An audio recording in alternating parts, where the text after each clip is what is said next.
সাল 1976। জার্মানির একটি অন্ধকার ঘর, 5 জন মানুষ, একটি শপথ, নীরব কিন্তু এতটাই শক্তিশালী যে আজও 250 বছর পরে মানুষ বিশ্বাস করে তারা বেঁচে আছে। 1785 সাল ব্যাভেরিয়া সরকার একটি আদেশ জারি করল, এই সংগঠনের প্রতিটি সদস্যকে গ্রেপ্তার করো। যে এটা বানিয়েছিলেন তিনি কোথাও ছিলেন না। কিভাবে মাত্র 5 জন মানুষের একটি গোপন দল 9 বছরে পুরো ইউরোপের সবচেয়ে ভয়ঙ্কর সংগঠনে পরিণত হলো এবং তারপর মাত্র একটি ভুলে সব ধ্বংস হয়ে গেল। আজকের ভিডিওতে 3টি জিনিস পাবেন ইলুমিনাতির জন্মের আসল গল্প, যা অনেকেই জানে না। কিভাবে এই সংগঠন ভেতর থেকে ভাঙল এবং সেই বিশ্বাসঘাতক কারা ছিল। সোশ্যাল মিডিয়ায় আজ যে ইলুমিনাতি ভয় দেখানো হয় তার সত্য মিথ্যা বিচার, কিন্তু শেষে একটা টুইস্ট আছে। যে সংগঠন ধর্মকে ধ্বংস করতে এসেছিল সেই সংগঠনের ভয় আজ মুসলিমদের মধ্যে সবচেয়ে বেশি ছড়িয়ে আছে। 1776 সাল মে মাসের প্রথম রাত, জার্মানির ইঙ্গলস্ট্যাড শহর, একটি বিশ্ববিদ্যালয়ের পেছনের সরু গলিতে একটি ছোট্ট ঘর। ঘরে মোমবাতির আলো, টেবিলে মাত্র 5টি চেয়ার। যিনি সবার মাঝখানে বসলেন তিনি নিজের পরিচয় দিলেন একটি নতুন নামে, ব্রাদার স্পার্টাকাস। স্পার্টাকাস সেই রোমান কৃতদাস যে শিকল ভেঙে রোমের বিরুদ্ধে বিদ্রোহ করেছিল। এই নামটি তিনি কেন বেছে নিলেন? কারণ তার মতে পুরো বিশ্বের মানুষ যখন দুটো শিকলে বাঁধা, একটি শিকলের নাম চার্চ আর একটি শিকলের নাম রাজতন্ত্র। তার আসল নাম ছিল অ্যাডাম ভাইসহফট, জার্মানির একটি বিশ্ববিদ্যালয়ের প্রফেসর, আইনের অধ্যাপক। কিন্তু তার চিন্তাভাবনা ছিল এমন যে তিনি মনে করতেন মানুষের বুদ্ধি ও জ্ঞান সরকারের কাছে জিম্মি হয়ে আছে, এই জিম্মি দশা ভাঙতে হবে। সেই রাতে 5 জন মাথা নিচু করে একটি নীরব শপথ নিলেন। কোনো স্লোগান নয়, কোনো আওয়াজ নয়, শুধু একটি কাগজে ল্যাটিনে লেখা বাক্য, নতুন পৃথিবীর সূচনা। এখানে একটু থামুন। যে সংগঠন মানুষকে নিয়ন্ত্রণ মুক্ত করতে চায় সে নিজেই এমন একটি কাঠামো বানালো যেখানে প্রতিটি সদস্য শুধু একজনকে চেনে। কেউ পুরো সংগঠন জানে না। নেতা ছাড়া কেউ সম্পূর্ণ চিত্র দেখতে পায় না। এটা কি মুক্তি নাকি নিয়ন্ত্রণের আরেকটি রূপ? আপাতত মনে রাখুন, এই সংগঠনটির নাম রাখা হলো দ্য অর্ডার অফ ইলুমিনাতি।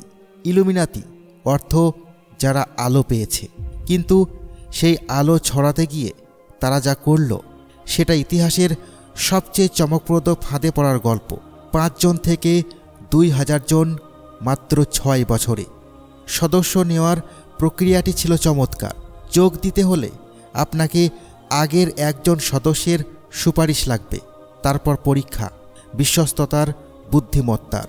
সফল হলে আপনাকে শেখানো হবে রাজনীতি, দর্শন, মনোবিজ্ঞান এবং গোপন বার্তা পাঠানোর কৌশল।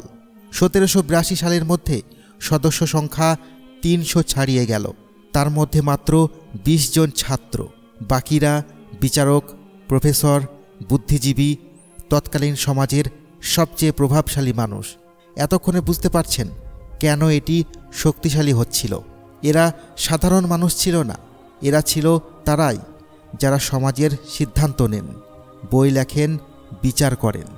কিন্তু এখানে ঘটল সেই ঘটনা যা পুরো সংগঠনকে ধ্বংস করে দিল। ইলুমিনাতি ফ্রিম্যাসনদের সাথে হাত মেলালো। ফ্রিম্যাসন আরেকটি গোপন সমাজ। তৎকালীন ইউরোপে এদের প্রভাব ছিল বিশাল, কিন্তু ফ্রিম্যাসনদের মধ্যে ছিলেন ধর্মীয় নেতারাও, সরকারি কর্মকর্তারাও। মানে ইলুমিনাতি যাদের বিরুদ্ধে লড়ছিল তাদেরকেই নিজেদের দলে ঢুকিয়ে নিল। এই মানুষগুলো ইলুমিনাতির গোপন তথ্য জানল এবং সরকারকে জানিয়ে দিল। 1784 সালে সংগঠন প্রথমবার সংকটে পড়ল।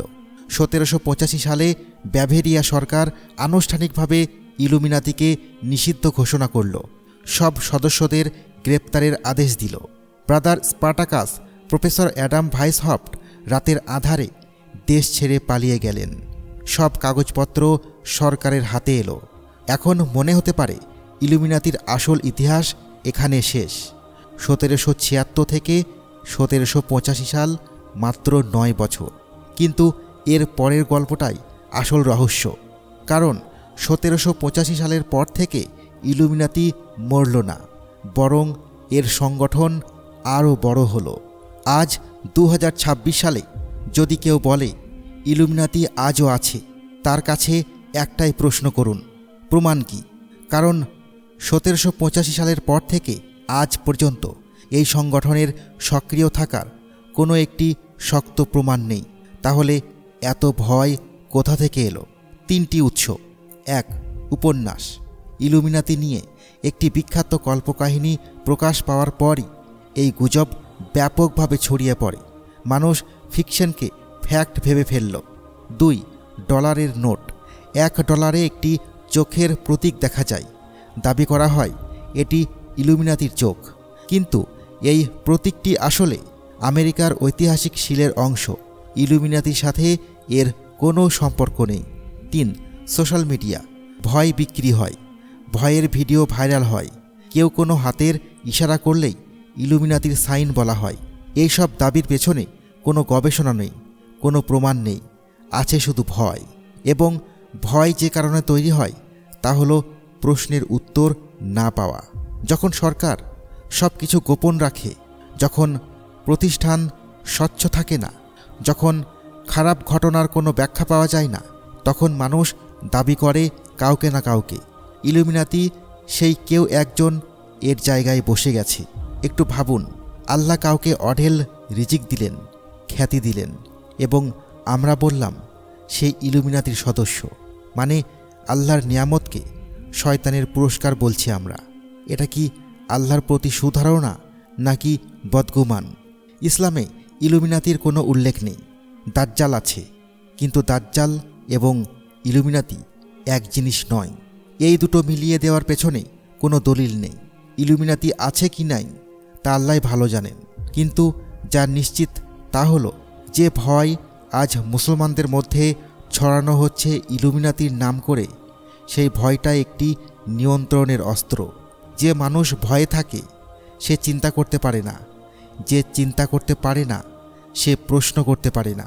প্রফেসর অ্যাডাম একদিন মোমবাতির সামনে বলেছিল, আমরা আলোর দিশারি। আজ তার নামেই যে আতঙ্ক ছড়াচ্ছে সেটা আধার ছাড়া আর কিছুই নয়। মনে আছে শুরুতে বলেছিলাম 1785 সালে পুরো সংগঠন ধ্বংস হয়ে গেল মাত্র একটি ভুলে। সেই ভুলটা ছিল শত্রুকে বন্ধু মনে করা। তারা যাদের ভেতর থেকে পরিবর্তন করতে চেয়েছিল তাদেরই দলে নিয়েছিল, আর সেই মানুষই তাদের শেষ করে দিল। এই শিক্ষাটা আজও প্রাসঙ্গিক। কোনো তথ্য ছাড়া কাউকে ইলুমিনাতির সদস্য বলবেন না। কোনো প্রমাণ ছাড়া কোনো বড় শক্তির ষড়যন্ত্র বিশ্বাস করবেন না। জ্ঞান দিয়ে ভয়কে পরাজিত করুন, কারণ জ্ঞান ছাড়া বিশ্বাস সেটাই সবচেয়ে বড় দাসত্ব। আল্লাহ রাব্বুল আলামিন আমাদের সবাইকে সত্য বোঝার তৌফিক দান করুন। আমিন।